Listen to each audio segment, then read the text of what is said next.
Opening up the UFC Denver main card, we have new addition Drew Dober taking on Jean Silva. Drew Dober was supposed to be on this card already. We weren't able to line it all up. They weren't able to get it right. And then Jean Silva knocked out Charles Jourdain. 2 weeks later, found himself on the main card of a fight night. We got Drew Dober. And if you didn't know this, he is tied for the most amount of knockouts in lightweight history. He can pass that with the win here. He's tied with Dustin Poirier. 27-13 in his career, 3-2 in his last 5. He's coming off that decision loss to Renato Moicano. He's taking on Jean Silva, the same Jean Silva that just won at UFC 303. He's 13-2 in his last, or in his career, 5-0 in his last 5. Drew Dober, as we all know at this point, a take one to give one striker. He has a very, very good chin, and we did see it fail him against Matt Frevola a little bit over a year ago, but it has held up since then. The guy comes forward. He does have very technical striking, but he will just end up in just sort of a back and forth striking match. He's got plenty of power, hence he's tied for most amount of knockouts in lightweight history. He has an insane chin, which keeps him in fights a lot longer than you would expect. And he does have some other skills, but those other skills got him in trouble. He lost to Renato Moicano because it was a failed takedown attempt. He basically gave up an entire round. Lat drop for that. That wasn't even... It's different if you're shooting a single. The dude just pulled Moicano on top of him. Like, what are you doing, dude? And literally lost himself the fight. He could have won that fight. It was 1-1. Does that. That's how he lost the fight. He could have won that fight. The reason I'm saying that is because he's a lot better than what some people give him credit for. Some people are just like, he's a chin and he'll lose to anybody good. But he's a technical striker once you get past the chaos of the first couple of minutes. He's taking on Jean Silva. Jean Silva is an insanely powerful striker. He's loose. He's creative. The creativity is very fun to watch.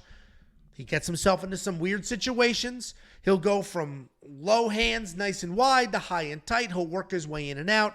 He lowers his level to just slam your body, and he has insane power. We just watched him knock out a historically very durable Charles Jourdain. And listen, a couple of things I'm going to say here. I do have a bet on Jean Silva. Jean Silva opened up as a plus 140 underdog. And this wasn't the instant line movement that Fatima Klein was. The money came in on Jean Silva, but it was almost slow and steady over the course of 3 or 4 days. It wasn't instant.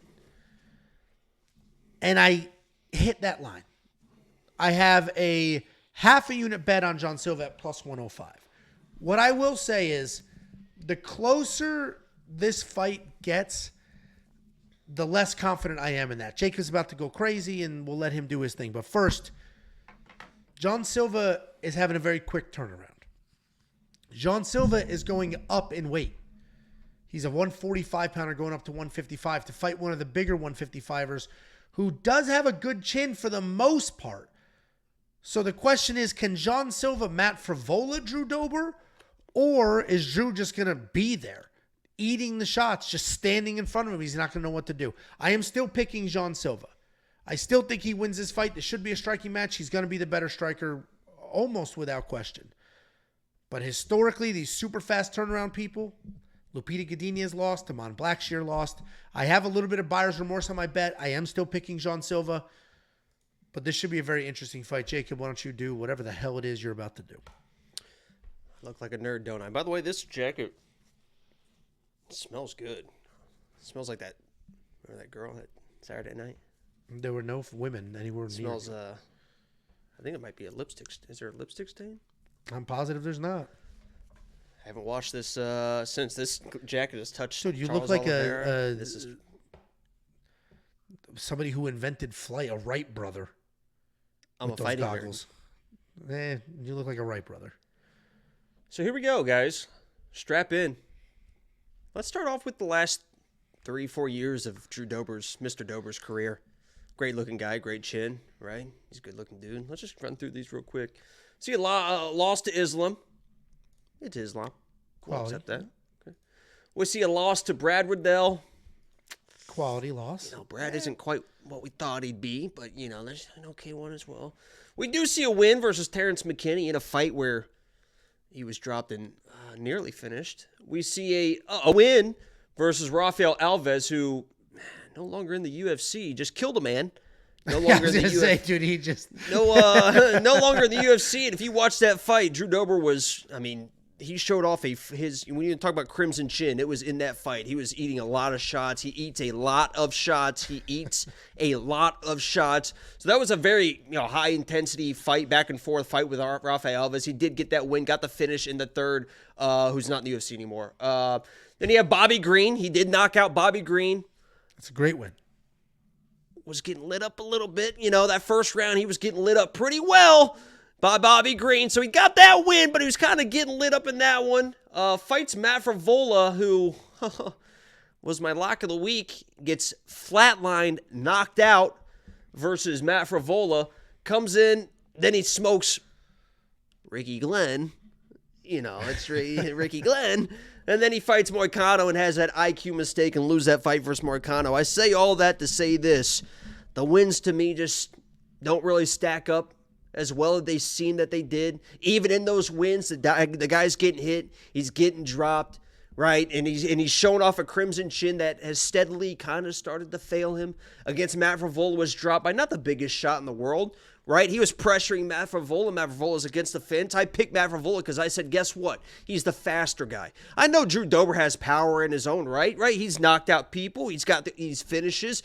And if he lands on John Silva, he can definitely hurt him, right? John Silva's not an undefeated fighter, right? But why did I pick Matt Frevola? And everyone fucking trashed me, just like they'll trash me again, because of the speed. Right? Drew Dober has the power. It's a little bit more looping. It's a little bit slower. Fat Frevola beat him to the punch. Guess who's the, people are going to say undersized guy, right? But guess who's going to be the faster guy, right? With equal power.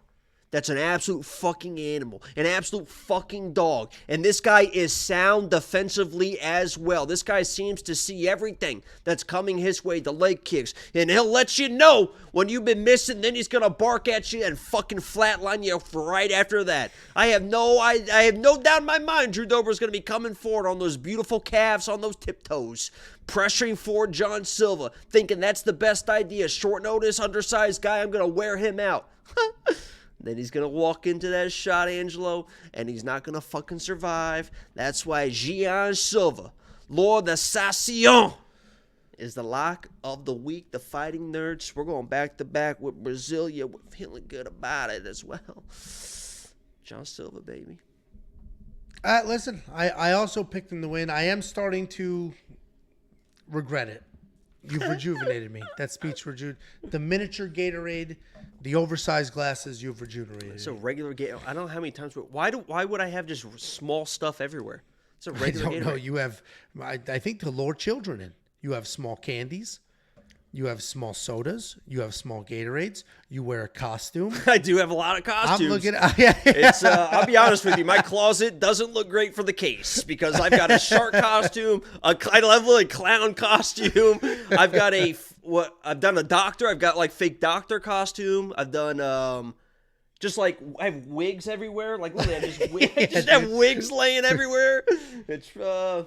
It's an interesting room, to say the least. You're John Wayne Gacy, or whatever that guy's name was, just wearing weird outfits from the Midwest and hiding dead little boys in his children. basement. Yeah. Well, either Crazy way, what you used to be able to get away with. I mean, Jesus. He felt comfortable enough to just bury him in his crawl space. Just like, I think they're going to be good there. So much bravado. So much moxie. Either way, we are both on the same side of this fight. Farther on the spectrum, I'm a little closer to, I think Sean wins, and I hope he wins. I got that little bit bet. You're like, I'm positive this dude wins. So a little bit. I got that John Silva Tracy parlay. I put 200 to win 900 and something. I put it on Twitter. It's not a premium play. It's just a personal play. Yeah, well, I mean, a little tricky with the DraftKings pricing. 8,200, 8,000. I do worry about Drew Dober's size. And while John Silva does have that fight-ending power, we just saw it. He's not. He does have a lot of finishes, but he can not finish, right? Drew Dober, same. A lot of finishes, but he can not finish.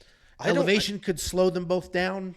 And here's what I'll say, too, and this is kind of what I was talking about with the Damon fight, is I didn't have Damon as my lock of the week because I thought win or lose, it's going to be close, razor thin, right? Yeah. Where I think John has the ability to win this fight spectacularly, But I think he can win a close fight too. This whole situation of like, oh, it's short notice or whatever. The way that he can fight, he's a finisher, but he's not a blitz finisher. He just lets the finishes find him. And if you watch that Contender Series fight, I mean, he's good for 3 rounds. The way he fights is so just kind of just waiting and waiting and waiting. It's not like he's an all-in guy that's just going to blow his load. If anybody, it's going to be the Drew Dober side, the way that he fights. So I think Jean Silva could even win a decision against Drew Dober. So I don't think it's all first round or bust or knockout or bust or whatever. So that's just how I feel about it. And usually I'm right.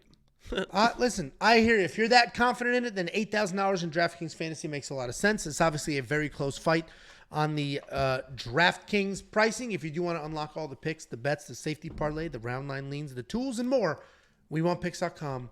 Click Become a Member. It is only $10 for an entire month. Jakey boy, this dude said, remember when Justin Gaethje was lock of the week? Was that, I mean, Max Holloway was the lock of the week against Justin. I've never had Justin Gaethje as a lock of the week. Dude, people just say dumb shit, and then other people in the comments just believe it, because why wouldn't you believe it? Some Plaxer said it. Just craziness, man. Craziness. Yeah, he's never been lock of the week ever. That's what I was trying. I actually pinned that because it was a genuine question. I was curious. Then we have a $2 super chat from Christian Baller. Jean Silva isn't black. Drew doesn't stand a chance. What he means there is there's like memes on the internet that Drew Dober only finishes African Americans. And I don't know if that's the case. Thank you for the $2 super chat. Are you going to go take your costume off? Loser.